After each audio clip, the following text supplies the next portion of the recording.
Quran surah ke-89 Al-Fajr di ayat yang ke-1 ya. Sudah? Sampai ayat 3. Bismillahirrahmanirrahim. Wal fajr walayalin 'ashr wasyaf'i wal watr. Tambahkan satu ayat lagi, wal laili idza yasr. Baik, wal fajr, aku bersumpah demi waktu fajar. Di dalam Al-Quran kita temukan ragam sumpah yang langsung disampaikan oleh Allah Subhanahu wa ta'ala. Allah itu tidak bersumpah pun pasti yang difirmankan sudah penting. Dan sumpah itu ciri penegasan dan kesungguhan. Kalau dikaitkan dengan makhluk ada kesungguhan. Makanya kalau Anda ingin menguatkan sebuah pesan dan menunjukkan Anda serius, pakai sumpah ya. Besok ada ceramah Ustadz Adi di Masjid A. Wah, yang benar sumpah. Nah, kata sumpah itu kan biasanya untuk menegaskan sebuah makna kan dan menunjukkan kesungguhan. Nah, Allah itu tidak bersumpah pun itu pasti sudah penting apa yang difirmankan. Apalagi kalau disertai dengan sumpah. Maka pasti ada yang istimewa di dalamnya. Jadi kalau kita menemukan ayat dalam Al-Quran diawali dengan sumpah, ini menunjukkan pesan yang disampaikan di ayat itu tidak biasa, ada yang sangat penting, berbeda dengan pesan-pesan yang lainnya. Jelas sampai sini? Baik. Wal fajr. Ciri sumpah pertama itu kalau ada di awal ayat. Ini secara umum ya. Dibuka dengan huruf waw. Ujung kalimatnya itu harakatnya kasrah.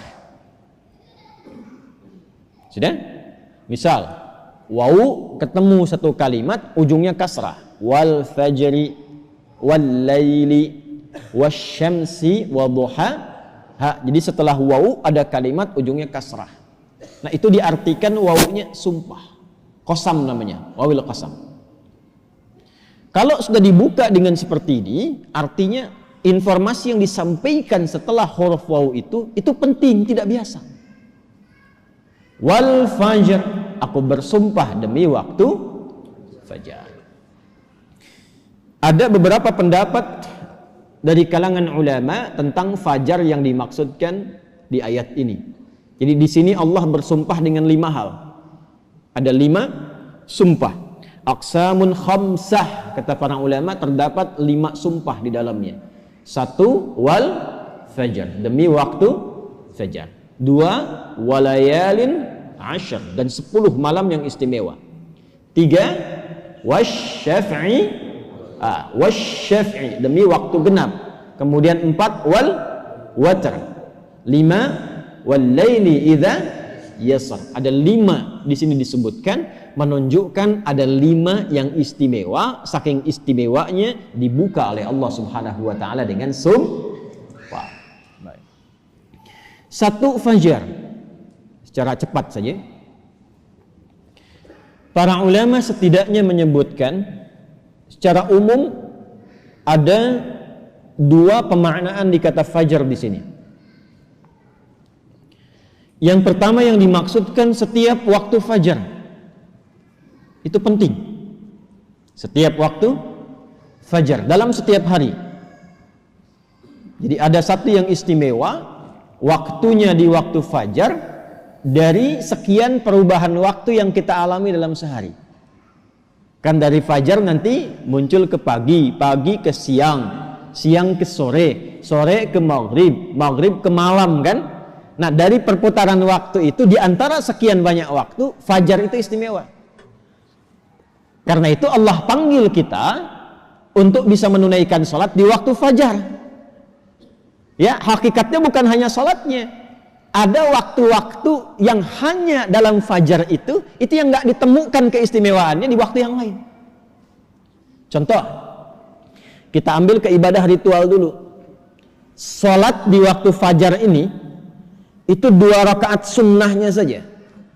Sunnahnya, belum masuk ke fardunya. Itu nilainya disebutkan oleh Rasulullah SAW lebih baik daripada dunia dan seisinya. Raka'atul fajri khairum minad dunya wa ma fiha. Kalau Anda mampu menunaikan 2 rakaat fajar, itu yang dimaksud sunnahnya. 2 rakaat, tapi disebutkan kalimat fajarnya. Bukan zuhur, bukan asar, bukan maghrib, bukan isya. Dan dilakukannya sebelum salat fardunya untuk menunjukkan betapa pentingnya itu. Karena kalau orang tahu itu penting, pasti persiapan datang sebelumnya. Ya, Anda tahu di sini akan pengajian kan?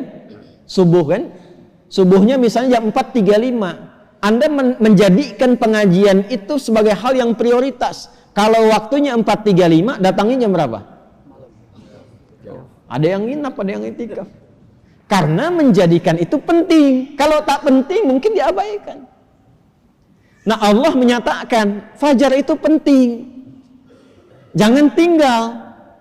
Bahkan saking pentingnya, ada di antara hamba-hamba Allah yang menyiapkan waktu fajar itu bangun dari sebelumnya sampai warming up dulu. Pemanasan supaya subuhnya itu, fajarnya itu bisa optimal. Bangun dari malam, Pak. Ada yang menjelang fajar itu membiasakan hatinya supaya khusyuk. Sehingga saat sholat di waktu fajar sudah terkoneksi kepada Allah dengan baik. Cara menyiapkannya dengan istighfar. Waktu singkat menjelang fajar itu disebut sahar namanya. Jamaknya disebut ashar. Ada orang-orang yang kalau sudah tiba waktu ini, dia banyak istighfar, istighfar, istighfar, istighfar. Supaya hatinya lapang saat fajar tiba, terkoneksi sempurna kepada Allah. Sempurna, nyambung. Itu ada di Quran surah ke-51 ayat 18. Wabil ashari hum yastaghfirun. Kalau ingin dikuatkan kesabaran, ingin diberikan rizki, sehingga bisa sering infak, ya. Ingin diberikan kemampuan menjalankan segala sesuatu dengan benar, menatap dengan benar, mendengar dengan benar, berjalan secara benar. Itu diantara amalannya, rajin istighfar di waktu sahar menjelang fajar. Dah, ini ijazahnya langsung dari Al-Quran. Surah ketiga Ali Imran di ayat ke-17. As-sabirina was-sadiqina wal-qanitina wal-munfiqina wal-mustaghfirina bil ashar. Ya. Quran surah ketiga Ali Imran ayat 17. Paling kiri sebelah atas tuh. Itu di situ istighfar di waktu sahar itu disamakan dengan 4 amalan tadi. Sabar, khusyuk dalam ibadah, bisa rajin infak, dan benar dalam menjalankan aktivitas. Itu diantara latihannya, rajin istighfar menjelang fajar. Makanya kalau sudah istighfar, terbuka hatinya, terkoneksi dengan Allah, itu ibadahnya akan lebih enak dibandingkan dengan yang jarang istighfar. Gitu. Alhamdulillah. Ada sifat qanitin di situ. As-sabirina wal qanitina. Sedangkan kita diminta sholat itu dengan sifat kunut. Orangnya disebut qanit, jamaknya qanitin. Ada di mana ayatnya? Al-Baqarah ayat 238. Hafizu 'alas salawati was salatil wusta wa qumu lillahi qanitin. Tuh. Kalau mau salat, mau enak salatnya, jangan sekedar salat. Memang betul sudah selesai. Ya, menuntaskan kewajiban, beban kewajibannya hilang, tapi kenikmatannya dapat enggak? Manfaatnya dapat enggak?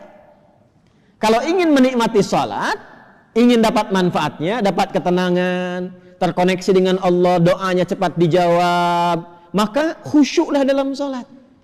Nah, di antara cara mendapatkan khusyuk itu istighfar. Dibuka. Sehingga sekat-sekat yang membuka kita itu, yang menghambat koneksi kita dengan Allah itu terbuka. Ini dari Quran. Dari Quran. Nah, dibiasakan istighfar paling enak itu di waktu sahar menjelang fajar. Apalagi kalau bisa tahajud sebelumnya. Kalau bisa tahajud, ya, tahajud kemudian istighfar, terbuka hati, rajin memberi di situ, itu disebut langsung oleh Quran kalau dia bertahan dengan itu sampai wafat, itu disebut sebagai calon penghuni taman surga yang sedang beraktivitas di bumi. Itu Quran surah 51 ayat 15 sampai dengan ayat 23. Innal muttaqina fi jannatin wa 'uyun akhidhina ma atahum rabbuhum innahum kanu qabla dhalika muhsinin kanu qalila minal laili ma yahja'un. Itu tahajudnya. Wa bil ashari hum yastaghfirun. Itu istighfarnya.